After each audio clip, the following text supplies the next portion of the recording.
Hi my creative friends and welcome to the Flower Reel. My name is Don Chestnut with the Atlanta School of Floral Design.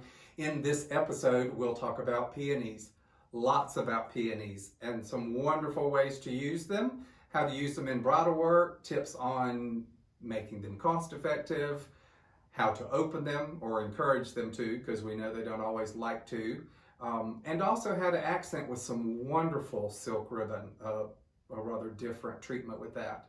So, I hope you enjoy.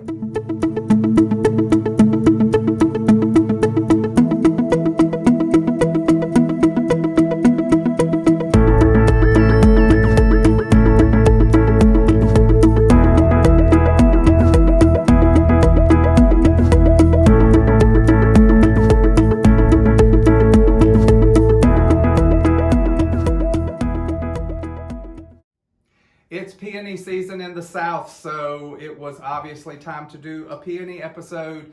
These were in my yard this morning, and gosh, so exciting watching them open, watching the little ants do their thing. I will make a bridal bouquet out of these and show you a way to get more for less by using a cluster in the center and spreading the blossoms out further.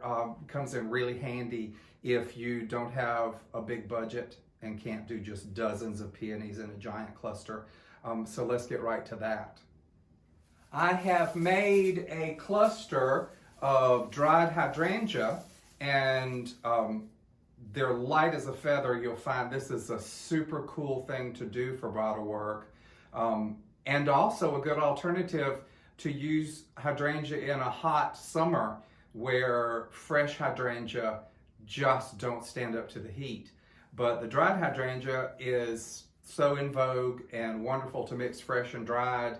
But this, just a very light bouquet, and I let them naturally dry, but I enhance them with Prairie green by Design Master, airbrush them with that. So it would give them a little bit of enhancement as far as color-wise. But this will help. You could use fresh hydrangea. I do this all the time. I do it with roses and various different kinds of flowers. But it works really great with a peony, because peony, especially if they're off-season in your country, it allows you to be able to use peonies. This technique, by spreading them out, allows you to be able to use peonies, whereas normally the budget wouldn't allow. Before we make the bouquet, let me show you how to help peonies open. Sometimes they can be really stubborn, and if the ants don't do their little thing, or if they're cut too early, if you'll notice ants on them, I'll show you a little blurb of ants in my yard loving the sugary nectar on the blossoms, the little spheres before they open. If they're cut too early and they are still too tight, if they've started showing color, like this is a really good, this one will open. But to help it, we'll plunge it. So put it way underwater and you'll plunge it up and down. Sometimes doesn't take very long. And you see how the petals have started to open. Now this one was much further along, so it had a good chance of opening. Now sometimes I'll use my finger a little bit, but I don't touch the outer petals. I put my finger down and touch the inner petals and move them open.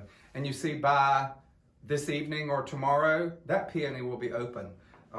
Peonies like this, I definitely plunge.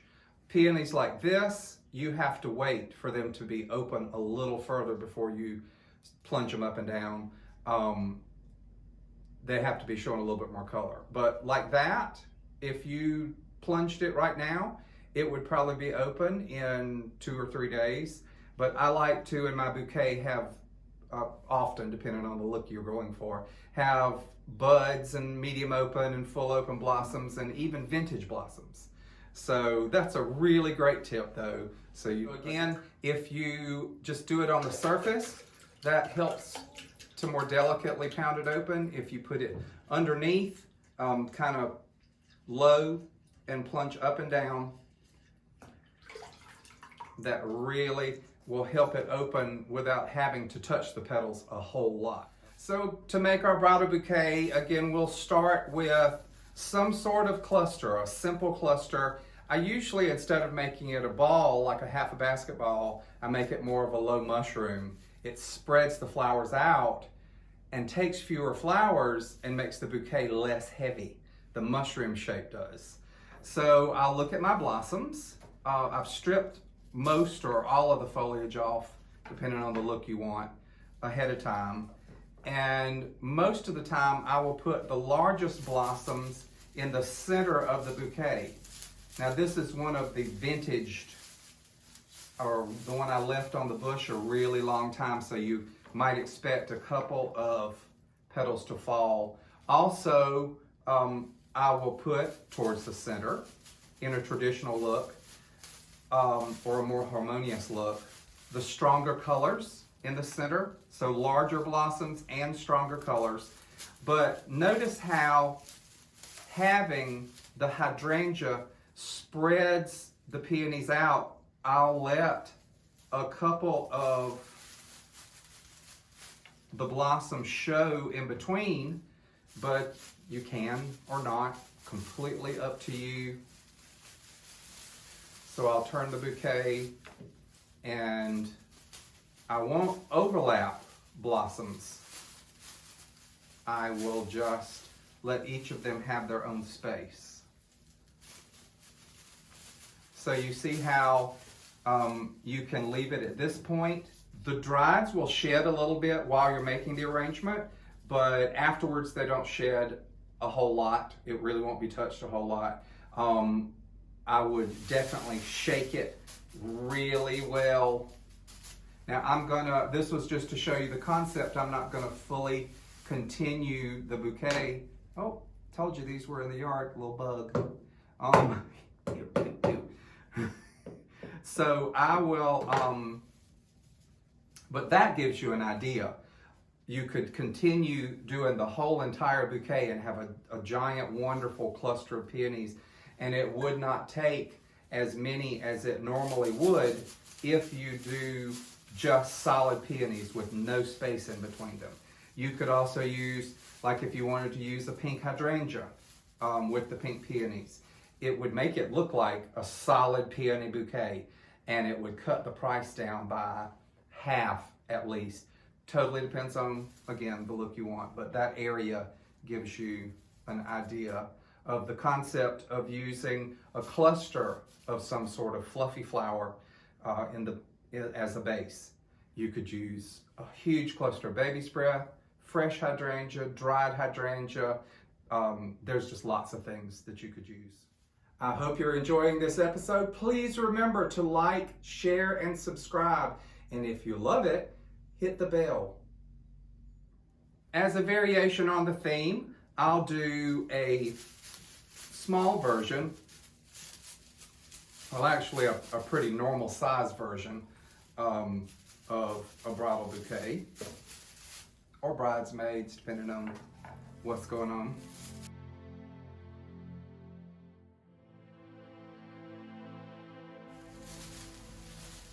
So you see that's a pretty simple garden style, kind of Victorian sort of look. You can adjust the flowers, pulling them in and out. Put your fingers underneath the blossom and push it down or pull it out. Never ever pinch or push the blossom, because tomorrow, like if you do a bouquet ahead of time for an event that is the next day, the blossoms, the creases where you touch with your fingers can very easily show up. So I just try to do underneath or find the blossom and pull and push from under there. I wanted to do just a little variation because the privet is so absolutely gorgeous right now that I love the fluffy, gardeny, ethereal look that it gives. Now, it will shed, at this stage, it will shed like crazy. But once you have it made, it won't shed as badly. You will also want to take blossoms like this and different things, spirea, stuff like that, and wash it really well first, because things that you get from the garden with small blossoms like this, lots of times they have pollen. Their little blossoms are so tiny, you can't pluck the pollen anthers and whatnot out of those. So it's best to just really wash it well. How beautiful is that amazingly feminine look? And so much movement with the tiny little floret or the little blossoms. So I'll just take clippers, even everything up. The closer, the shorter your stems are, the more a bouquet can be held front profile like this. If the stems are too long, they will mess up a dress. So the shorter the stems are, I mean, I even go shorter so the bouquet can be held like this. Also, you can add some, just decide where you want to do it, and you can add some pieces spiral down so it becomes a really cool cascade look. So to finish it off, I will use a zip tie. You can use tape.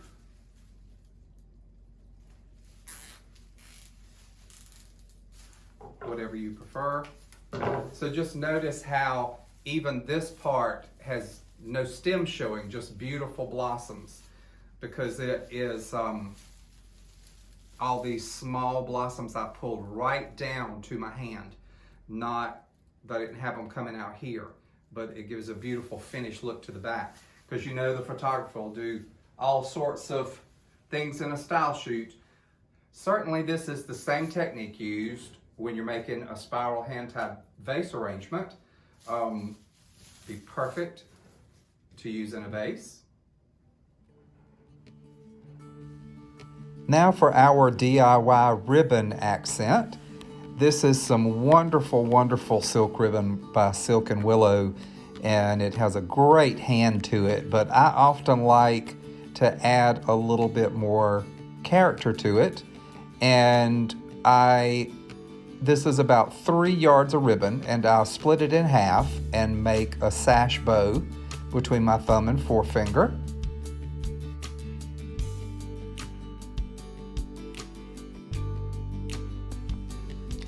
I like to use cloth covered wire to tie my sash bow, and I'll go right through the center where my thumb and forefinger is. Then I'll pull it tight and twist it together really close.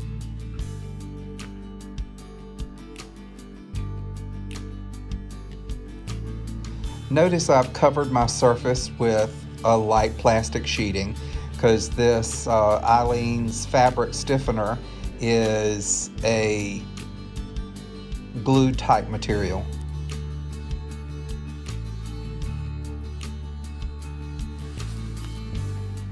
Now I'm shaking up the Allene Stiffen Quik and totally soaking the ribbon with it. You want to get every little bit, especially where there's crinkles. Make sure you get inside them. You don't want it so wet that it's absolutely pooling, but you want it, you want all the surface to be soaked.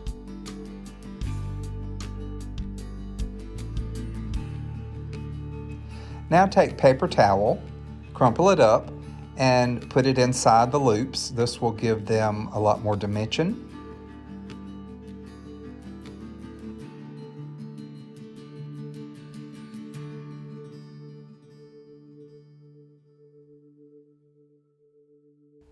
This is where you begin to position the ribbon the way it will be once you dry it.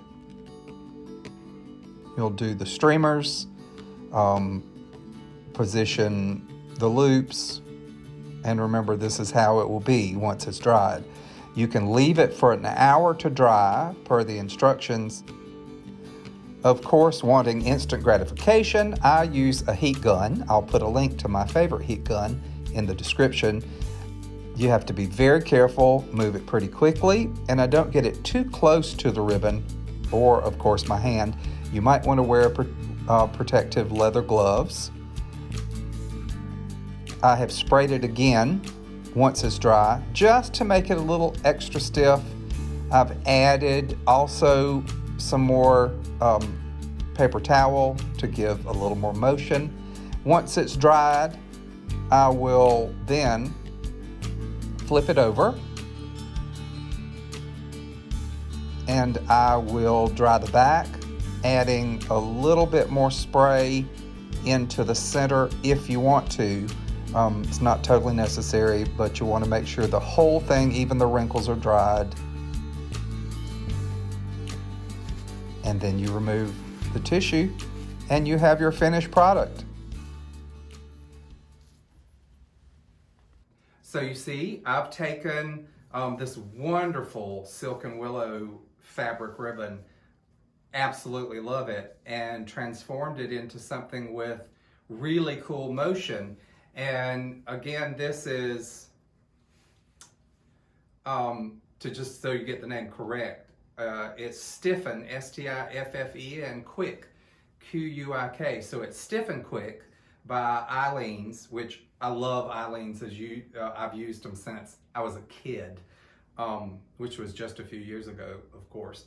But this is a fabric stiffening spray, and it's a quick dry formula. But you'll notice I used the heat gun, and I'll have a link to the heat gun so you can see what the heat gun I love and use.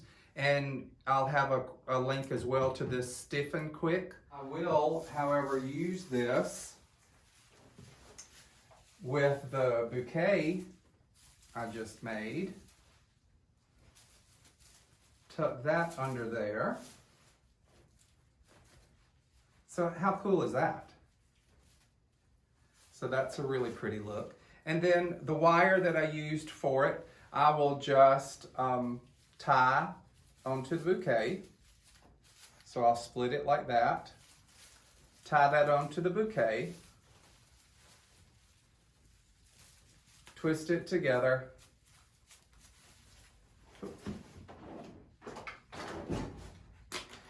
leave about 3 inches, and I will bend that and tuck it back up into, way up into the bouquet, so there's no way those sharp ends could ever. So that's a really, I mean, I love that look. It's something unusual, a little different, vintage, romantic, I think. So I hope you enjoyed that technique. Something fun, kind of different. In this segment, we'll make a hand-tied bouquet used as a flower arrangement featuring peonies, lots of other flowers, using a grouping technique. I did not know, and I find this fascinating, that a peony bush will live for 100 years if it's happy. So the peonies that I cut these from the bush this morning could be around in another, who knows, 90 years. I think that's so, so cool.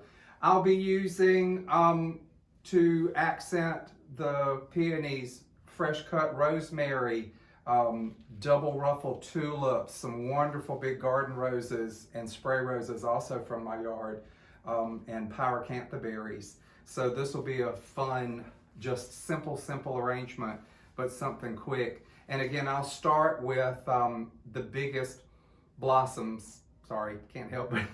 They're so wonderful. They're also known as a rose without thorns. And I think that's kind of a cool way to look at them, because they kind of are. But I will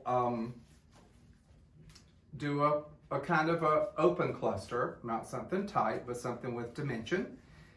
And really do the peonies more tightly in the center, because we're going to really feature them.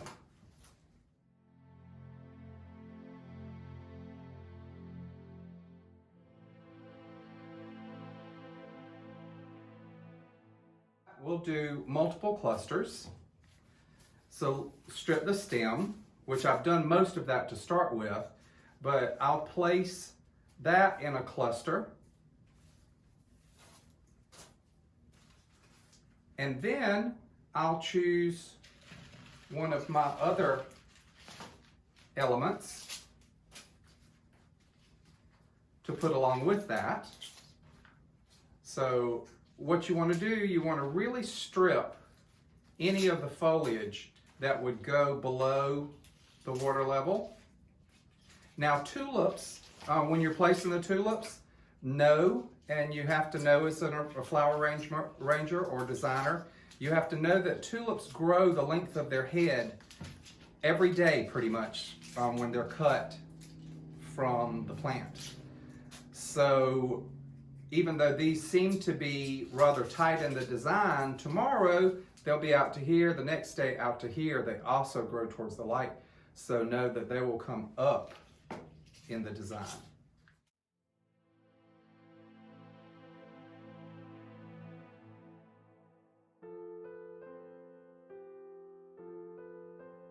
Vintage, so they'll probably lose a few petals, but this will be pretty on the table for a couple of days. Wow, that's really gorgeous. And since it's so big and floppy, we might use a piece of rosemary underneath it to support that blossom. Let's let this one just go ahead and have a little more movement to it.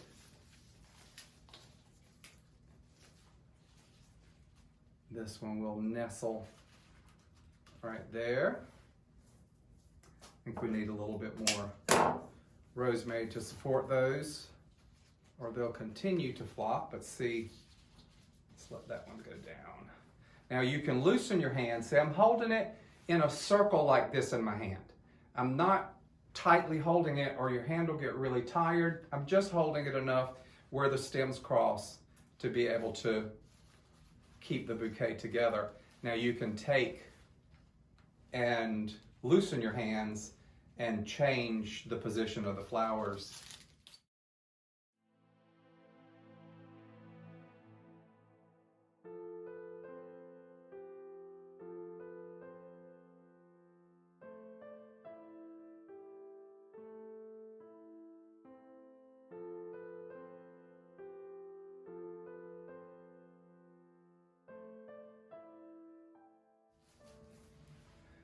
So you see, we've got a slightly free form, what I call a garden cluster or Euro cluster. I'm going to beef up this little rosemary here. So this arrangement will change every day, but you have to know that as a designer. Imagine what's going to happen. Now I'll use a really cool old vintage teapot for this. Oh, so there's various different ways to tie it off. But I pulled some tape, and the tape will go right where my thumb is, there. In fact, I'll lift my thumb, put the tape under it and press against the bouquet, and then I can take the tape and pull underneath my hand. By this time it's stuck. Really pull it kind of tightly. If this is going to be a bridal bouquet, you would not want your clusters to move. So you see, you've got a really cool look if you can see where it's bound there. And I will also, love tarnished silver, partially because I'm lazy, but really because it's such a wonderful look. I mean, just a neat look. Makes you wonder the history behind it. Sort of gives it a really cool story. But cut everything at an angle. So, like again, that could be a bouquet, but we're going to cluster the stems together, and I have already filled this with water. Kind of cool, don't you think? I think that's something you can use in your home, kitchen, dining room table. Super fragrant. You can move things around a little bit. Be super careful. I have almost learned, leave well enough alone. but you can bend the stems just a touch.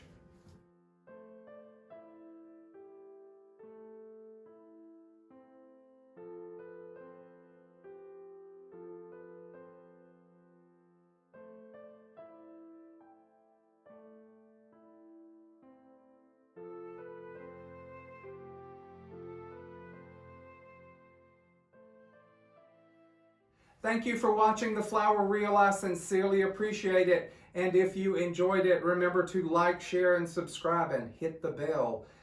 And remember, wherever you are, out of whatever you have, make something beautiful.